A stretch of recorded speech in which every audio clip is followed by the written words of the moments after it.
All right, let's get right into this explainer. As a criminal justice analyst, I've seen my fair share of institutional crises. But the unprecedented evidence presented before the Madlanga Commission of Inquiry regarding suspended crime intelligence deputy boss Major General Feroz Khan, it is absolutely staggering. Today, we're sticking strictly to the facts on record. What actually happens when the top brass of South Africa's police intelligence apparatus faces severe allegations of subverting the very laws they're sworn to uphold?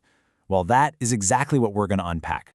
To make sense of these incredibly dense commission transcripts, we're going to conduct an objective institutional audit across 4 distinct areas. First, the context and prelude to in-absentia proceedings. Second, forensic data and digital extraction. Third, procurement irregularities and institutional abuse. And fourth, political patronage and interagency network allegations. Let's jump right in. Section 1. Context and prelude to in absentia proceedings. The legal anchor. We've got to establish the legal gravity of these hearings first, because they're taking place under some truly extraordinary circumstances. Just look at how chaotic the timeline leading up to this actually was. In early June 2026, Khan launched a failed legal bid for an ex parte super injunction to force the hearings into private, in-camera sessions. Then, just weeks later, on June 28th, a shooting incident outside his Houghton home left him hospitalized and medically incapacitated. Because of this, Chairperson Justice Mudassili Madlanga made the critical ruling to proceed with reading the gathered evidence into the record without Khan there to give live testimony. Naturally, the defense wasn't having it.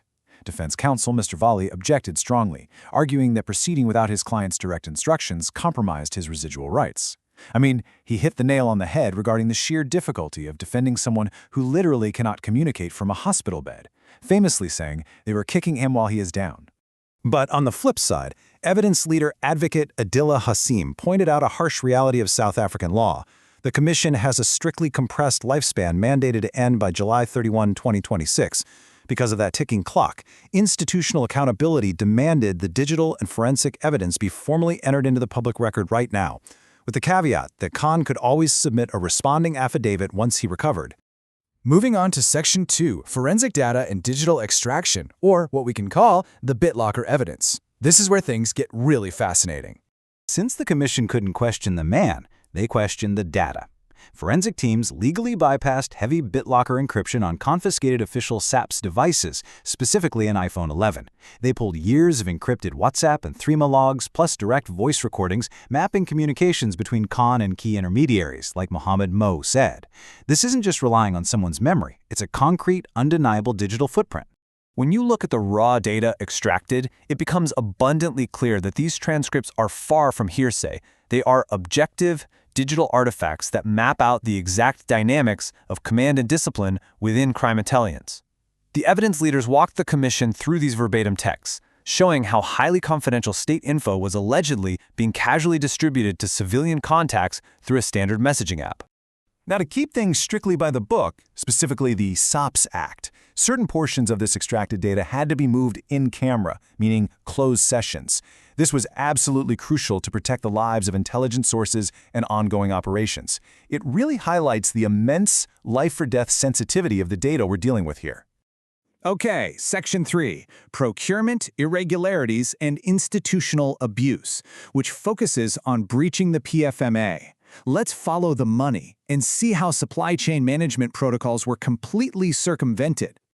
This is the financial core of the explainer. The evidence points to a systematic subversion of the Public Finance Management Act. Khan allegedly used his massive institutional power to facilitate access to lucrative, taxpayer-funded state tenders for private associates.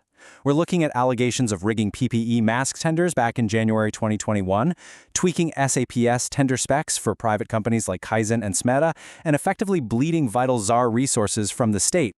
You can literally trace how Khan allegedly acted as the ultimate enabler here. The transcripts show him connecting private businessmen with a procurement insider nicknamed Pilot, who was later identified as Moli Fani over at National Treasury. The chats capture Khan acting as a conduit to bypass normal competitive bidding, making sure his network had an inside track on live procurement processes. And the financial kickbacks discussed in these encrypted chats? Staggering. The evidence explicitly details negotiations for a 30 to 33.3% split of massive czar payouts on IT and cybersecurity contracts. They're openly talking about stashing the money and getting a big slice.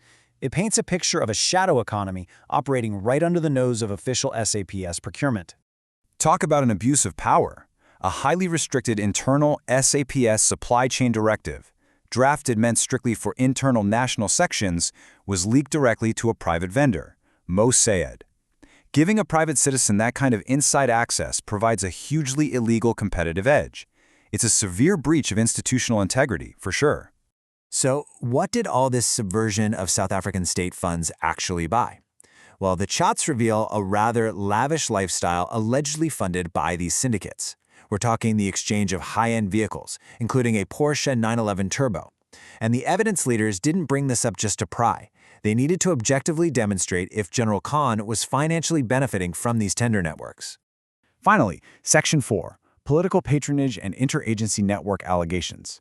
Breaching the PFMA is one thing, but the intersection of police intelligence and parliamentary politics? That takes this to a whole new level of institutional concern.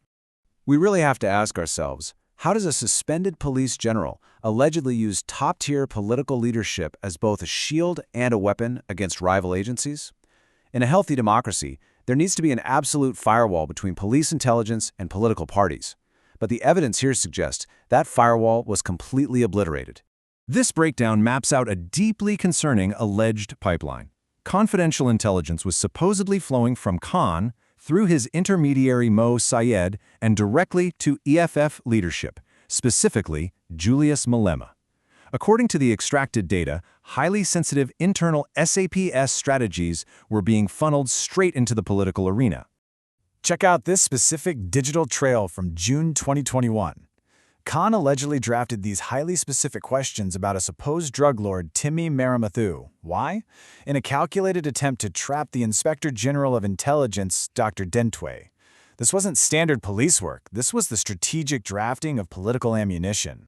And get this, just 10 days later, those exact verbatim questions, phrased exactly as they were on Khan's phone, popped up on an official EFF letterhead sent to the Minister of Police, Beki Sela. This undeniably proves that crime intelligence strategies were transferred directly to Parliament. Through Mossad, Khan allegedly managed to plant questions at the very highest levels of government oversight. The evidence leaders are framing this timeline as a massive, disturbing quid pro quo. On June 10th, messages show requests, ostensibly on behalf of Malema, for arrests targeting Operation Tudula. Literally the very next day, on June 11th, Khan provides those drafted parliamentary questions. The commission is basically looking at whether state police action was being bartered for political favors to fight rival bodies like the Investigating Directorate Against Corruption, or IDAC. Instead of using proper, legal SAPS channels to report concerns about the Inspector General, Khan allegedly planted these questions to orchestrate his removal by catching him in a lie before Parliament. It's an alleged use of the political system to solve a problem with interagency friction. Now, to keep things totally objective, which is absolutely crucial, we must note Julius Malema's response. He filed an affidavit firmly denying any conspiracy. Malema stated he had zero knowledge of the specific exchanges between Mr. Saad and General Khan and asserted he was just doing his job as a public representative, gathering info to hold officials accountable. He categorically denied any bribery or unlawful conduct, and it's vital we have that perspective clearly on the record. So where does that leave us? Ultimately, this explainer leaves us with a critical question about the future of institutional accountability. If the evidence read into the record at the Madlanga Commission is true, that a top-ranking intelligence officer leveraged his office to breach the PFMA for financial kickbacks and weaponize sensitive data for political gamesmanship, how does the SAPS ever truly reform? Thank you for diving into this incredibly complex web of digital evidence with me. It's a stark reminder of exactly why institutional audits and unyielding oversight matter now more than ever. Catch you next time.